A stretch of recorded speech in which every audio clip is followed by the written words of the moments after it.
Assalamualaikum warahmatullahi wabarakatuh. Kami dari kelompok 8, kelas SI 23003, Telkom University Jakarta, ingin mempresentasikan hasil tugas besar kami dalam mata kuliah Sistem Basis Data yang mengusung konsep pemesanan tiket wisata. Sebelumnya, perkenalkan anggota kelompok kami yang terdiri dari saya sendiri, yaitu Najwa Azhara Amanta. Saya Catherine Putri Angelika Jasmine. Saya Aulia Rahmatika. Dan saya Lujeng Lutfia. Selanjutnya, saya akan menjelaskan tujuan pembuatan database yang berjudul pemesanan tiket wisata. Yang pertama, untuk memudahkan pengelolaan data pemesanan, seperti melacak jumlah tiket yang terjual, jumlah tiket yang tersedia, dan data pelanggan. Yang kedua, semua informasi tersimpan rapih dalam database, sehingga memudahkan pengaksesan dan dianalisis bisa kapan saja. Yang ketiga, meminimalisir kesalahan dalam pemesanan. Dalam pemesanan manual, ada kemungkinan terjadi kesalahan seperti salah memasukkan data atau salah hitung jumlah tiket. Sistem otomatis mengurangi risiko kesalahan ini karena semua data diinput dan diproses secara digital. Yang terakhir yaitu pengurangan beban kerja. Sistem otomatis memungkinkan penjualan tiket dalam jumlah yang besar tanpa menambah beban kerja secara signifikan. Selanjutnya, kita akan mencoba mengeksekut salah satu query dari program yang kami buat.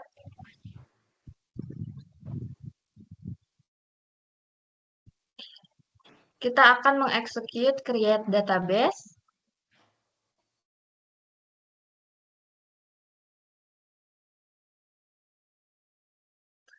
Bisa terlihat bahwa query tersebut sudah berhasil dieksekut dan database berhasil dibuat. Selanjutnya, kita akan mengeksekut use database. Dan terlihat bahwa query tersebut sudah berhasil dieksekut.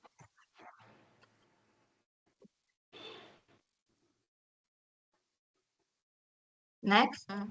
Selanjutnya, di sini kita sudah membuat ERD yang dimana ERD digunakan dalam perancangan basis data untuk membantu memodelkan data dan hubungan antara data tersebut. Komponen utama ERD yaitu entitas, terdiri dari tabel staff, tempat bermain, pelanggan, tiket, pemesanan, detail tiket, detail transaksi, dan review pelanggan. Kemudian, untuk relasi pada ERD pemesanan tiket wisata ini, tabel staff dengan tempat bermain memiliki relasi many to one. Tempat bermain dengan pelanggan memiliki relasi many to many. Pelanggan dengan tiket memiliki relasi one to many. Tiket dengan pemesanan memiliki relasi one to many. Tabel pemesanan dengan detail tiket memiliki relasi many to one. Detail tiket dengan transaksi memiliki relasi one to many. Transaksi dengan detail transaksi memiliki relasi one to many. Dan yang terakhir, tabel tempat bermain dengan review pelanggan memiliki relasi one to many. Next. Baik, di sini berdasarkan ERD yang sudah dijelaskan sebelumnya, kami diminta untuk membuat suatu relational model. Relational model adalah sebuah pendekatan dalam manajemen basis data yang mendefinisikan bagaimana data disimpan, diakses, dan diatur berdasarkan konsep hubungan atau relasi. Diagram tersebut adalah contoh dari model relasional yang kita buat, yang menunjukkan bagaimana tabel-tabel dalam sebuah basis data saling berhubungan. Nah, dalam relational model ini, yang pertama, kami mempunyai tabel pelanggan dengan primary key adalah ID pelanggan. Kemudian, ada juga tabel tempat bermain dengan primary key adalah ID tempat bermain. Kemudian, kita juga memiliki tabel tiket dengan primary key ID tiket, dan tabel tiket ini terhubung dengan tabel tempat bermain. Kemudian, kita juga memiliki tabel pemesanan dengan primary key adalah ID pemesanan, dan tabel ini terhubung dengan tabel pelanggan serta tabel tiket. Kemudian, kami juga memiliki tabel detail tiket, di mana primary key-nya adalah kode tiket, dan tabel ini terhubung dengan tabel pemesanan serta tabel tiket. Kemudian, kami juga memiliki tabel transaksi, dengan primary key-nya adalah ID transaksi, dan tabel transaksi ini terhubung dengan tabel pelanggan. Kemudian, di sini kita juga memiliki tabel detail transaksi, dan tabel detail transaksi ini memiliki primary key ID detail transaksi. Tabel ini terhubung dengan tabel pemesanan, kemudian tabel tiket, tabel transaksi, dan tabel pelanggan. Selanjutnya, kami memiliki tabel staff, dengan primary key-nya adalah ID staff, dan tabel ini terhubung dengan tabel tempat bermain. Kemudian, kami juga memiliki tabel review pelanggan, dengan primary key-nya adalah ID review, dan tabel ini terhubung dengan tabel tempat bermain. Di sini saya akan menjelaskan tentang DDL, di mana DDL ini Data Definition Language adalah bagian dari SQL yang digunakan untuk mendefinisikan dan mengelola basis data. DDL ini mencakup membuat, mengubah, dan menghapus objek basis data, yaitu tabel, indeks, dan skema. Di mana kami telah membuat konsep DDL dengan pemesanan tiket wisata. Yang pertama, kita melakukan atau membuat database dengan pemesanan tiket wisata. Kemudian, selanjutnya kita membuat use, di mana use ini untuk penghubungan sebuah data pada tabel. Yang pertama yaitu tabel pelanggan, di mana tabel pelanggan ini ada ID pelanggan, nama, telepon, email, username, jenis kelamin, dan password. Kemudian di tabel kedua ada tabel tempat main, yaitu ada ID, nama, kapasitas, usia, jam buka, jam tutup, dan fasilitas. Kemudian yang ketiga ada tabel tiket, di mana tabel tiket ini ada ID tiket, jenis, harga, dan ID tempat main sebagai variable. Yang keempat yaitu tabel pemesanan. Tabel pemesanan ini ada ID pemesanan, jumlah, tanggal pemesanan, tanggal berlaku, jenis pemesanan, status pemesanan, ID pelanggan, dan ID tiket sebagai variable. Kemudian yang kelima yaitu detail tiket. Di mana detail tiket ini ada kode tiket, kesatuan, ID pemesanan, dan ID tiket sebagai variable.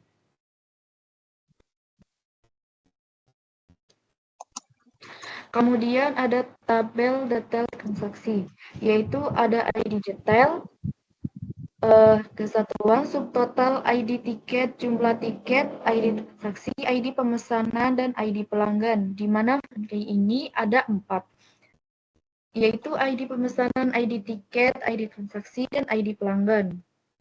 Kemudian ada tabel staff.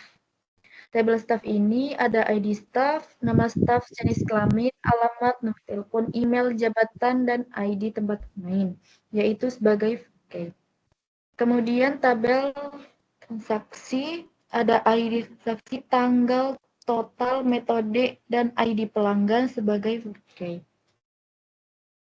Kemudian pada tabel view pelanggan ada ID, ulasan, tanggal, ID pelanggan, dan ID tempat main sebagai variable.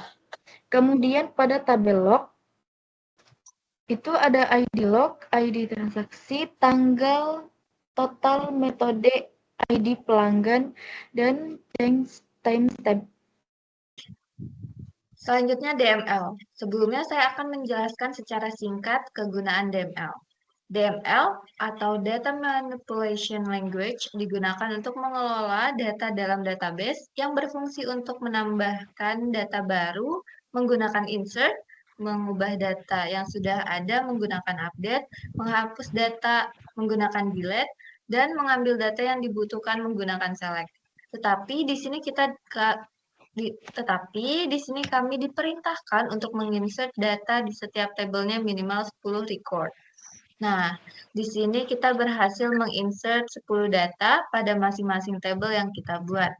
Kemudian, menampilkan hasilnya, kita dapat menggunakan operasi select, bintang from, nama tabel, yang mana hasilnya dapat kita lihat di PPT untuk masing-masing data pada tabelnya. Kemudian yang pertama yaitu query untuk insert data pelanggan, dan di sebelah kanannya terdapat hasil tabel yang berhasil kita insert. Selanjutnya yang kedua yaitu query untuk insert data tempat bermain, dan di sebelah kanannya terdapat hasil tabel yang berhasil kita insert. Selanjutnya yang ketiga yaitu query untuk insert data tiket, dan di sebelah kanannya terlihat hasil tabel yang berhasil kita insert. Next.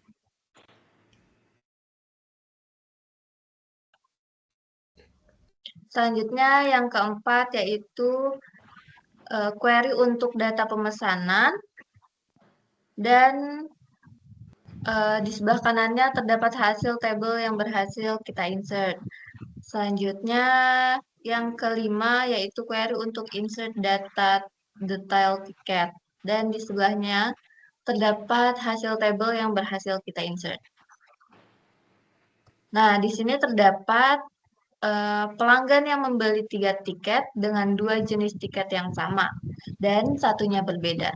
Maka kita menambahkan data kembali dan menggunakan select distinct untuk menampilkannya dengan data yang sudah tertera, yaitu dengan kode tiket TKT 011, TKT 012, dan TKT 013. Selanjutnya, yang keenam yaitu query untuk insert data transaksi. Di sebelahnya bisa dilihat kita berhasil menginsertnya. Selanjutnya yang ketujuh, data detail transaksi. Kita sudah berhasil menginsert, bisa dilihat pada tabel di sebelah kanan. Ini adalah sambungan dari detail tiket tadi, pelanggan yang membeli 3 tiket dengan 2 jenis tiket yang sama dan satunya berbeda. Maka kita melakukan hal yang sama, yaitu menambahkan data kembali dan menggunakan select distinct untuk menampilkannya dengan data yang sudah tertera di sini, yaitu ID detail tiket dengan ID DT11 dan DT12. Selanjutnya yang ke-8 yaitu query untuk insert data staff. Dan di sebelah kanannya terdapat hasil tabel yang berhasil kita insert. Selanjutnya yang terakhir yaitu yang ke-9 yaitu query untuk data review pelanggan. Dan di sebelah kanannya terdapat hasil tabel yang berhasil kita insert. Next. Kemudian pada CL4B ini kita mengimplementasikan storage prosedur dengan aturan yang pertama, minimal ada 3 storage prosedur, yang kedua storage prosedur menggunakan parameter, yang ketiga minimal ada 1 operasi join di dalam storage prosedurnya, yang keempat minimal ada 1 operasi nested query di dalam storage prosedurnya. Yang pertama, kita di sini membuat storage prosedur untuk mendapatkan detail tiket berdasarkan kode tiket. Di sini juga ada parameter yaitu pada kode tiket sampai ID tiket. Kita di sini menggunakan insert untuk menambahkan sebuah data dan untuk memanggil data tersebut yang sudah kita buat dengan menggunakan call insert detail tiket, dan untuk hasil kita bisa menggunakan select bintang from detail tiket dan bisa dilihat hasilnya di sebelah kanan dan menghasilkan kode tiket, harga satuan, ID pemesanan, dan ID tiket. Yang kedua, kita di sini membuat syarat prosedur untuk menghitung total pembayaran berdasarkan ID pelanggan.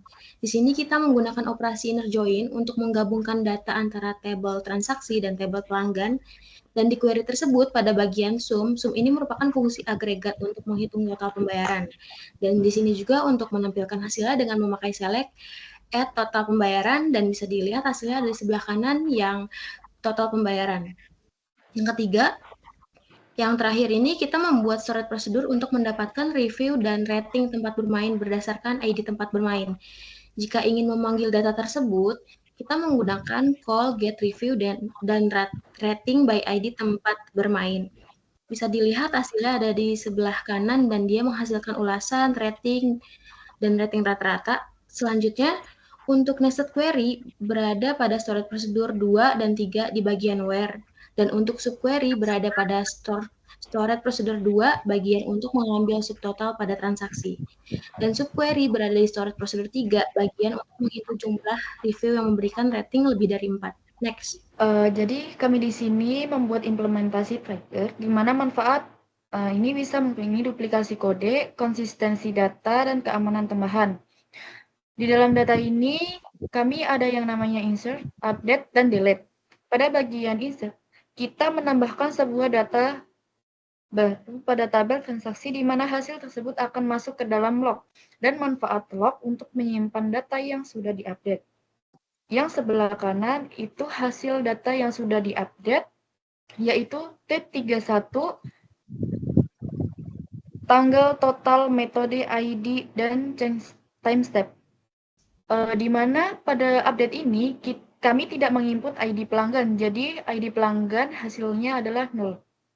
Kemudian yang kedua, pada update untuk bagian update pada tabel transaksi, di mana kita mengupdate atau mengubah sebuah data yang diinginkan, di mana kita menggunakan body yaitu set dan wave. Pada update data ini, kita mengubah di bagian ID transaksi yaitu T25, dan mengubah total menjadi 95 dan metode menjadi debit. Bisa dilihat pada sebelah kanan hasilnya, yaitu ada T25 dan 95 dan juga metodenya debit. Kemudian yang ketiga yaitu untuk bagian delete pada tabel transaksi, di mana kita juga delete sebuah data pada bagian ID, yaitu T29, maka data itu akan hilang. Pada sebelah kanan adalah hasil awal kita menginsert update data T31, T25, dan T29. Maka kita pada bagian delete, T29 akan menghilang. Oke, selanjutnya saya akan menjelaskan mengenai DCL atau Data Control Language. Nah, DCL ini digunakan untuk mengontrol akses pengguna dan izin pada database. Nah, perintah-perintah DCL yang kami gunakan di sini adalah grant. Nah, di sini kami diminta untuk membuat 2 user. User pertama dapat mengakses semua tabel, dan user kedua hanya dapat mengakses 2 tabel saja. Nah, di sini dapat kita lihat pada query yang pertama adalah untuk create user. Kami meng-create 2 user, yang pertama adalah user bernama Jusenia, dan yang kedua adalah user bernama kelompok 8.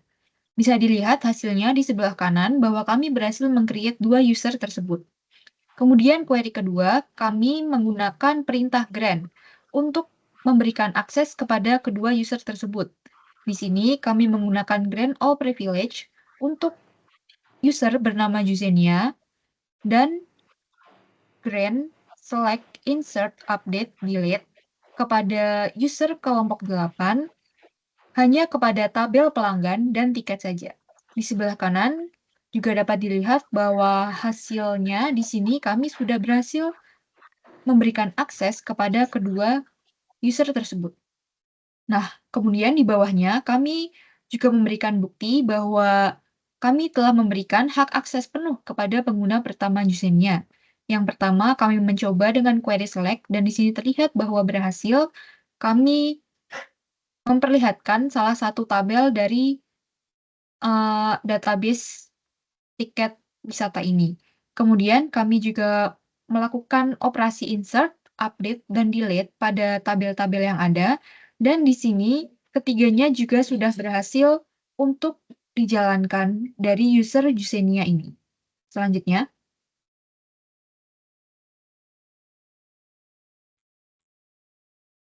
nah, kemudian selanjutnya kami juga memberikan bukti bahwa kami telah memberikan hak akses pada 2 tabel, yaitu tabel pelanggan dan tabel tiket, kepada pengguna kedua yang bernama kelompok 8. Di sini buktinya yang pertama adalah kepada adalah kepada tabel pelanggan. Kami yang pertama melakukan operasi select kepada tabel pelanggan, Dan di sini juga sudah berhasil diperlihatkan isi dari tabel pelanggan tersebut. Kami juga mencoba untuk insert, update, dan delete dari tabel pelanggan ini, dan ketiganya telah dibuktikan berhasil. Kemudian selanjutnya, tabel kedua adalah tabel tiket. Di sini pertama kami juga melakukan operasi select kepada tabel tiket ini, dan dapat dilihat bahwa kami juga telah berhasil melakukan operasi select pada tabel tiket ini. Kemudian kita juga melakukan operasi insert, update, dan delete sama seperti sebelumnya, namun ini adalah kepada tabel tiket. Dan ketiganya juga telah berhasil. Nah, untuk yang terakhir, di sini kami mencoba untuk melakukan operasi select pada tabel lain, yaitu tabel detail tiket. Dan ketika dicoba, akan ada perintah error yang muncul karena kami tidak memberikan akses kepada user kedua, yaitu kelompok 8, untuk mengakses tabel lain selain tabel pelanggan dan tabel tiket.